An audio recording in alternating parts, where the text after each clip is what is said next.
Well, good morning, good afternoon, good evening, wherever you are today.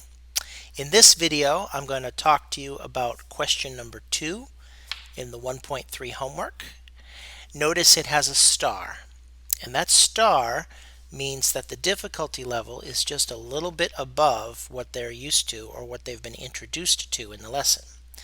So I want to talk to you in this lesson about how we need to be thinking about this particular problem. One thing you probably want to do is before you make the assignment, you take your students directly to this problem and talk about the star, what the star means, and let them know that you understand that this is a little bit more difficult problem and that they're going to have to do some research. And collaboration with other students is also acceptable. Not getting answers from other students, collaboration, which means working together to try and solve the problem. This may be a good opportunity for them to even go to the high school and maybe find a high school student who works with math and can help them figure out how to answer this question. If you look at question number one should be something that they can do if they haven't rushed through the lab. Question number 2 is different, however, because it's finding the perimeter through squares and semicircles.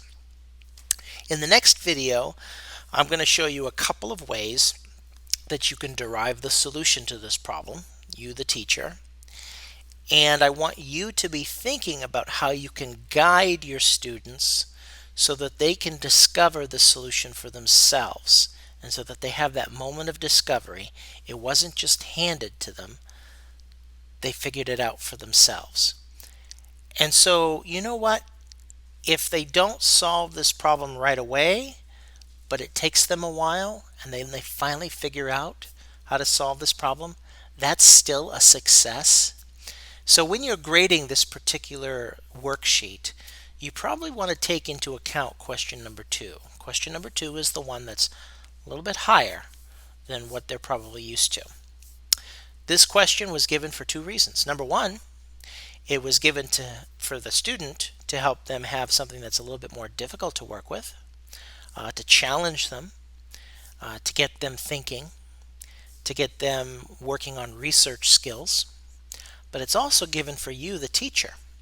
A question that I ask myself is, am I a teacher that my students feel comfortable making mistakes in front of?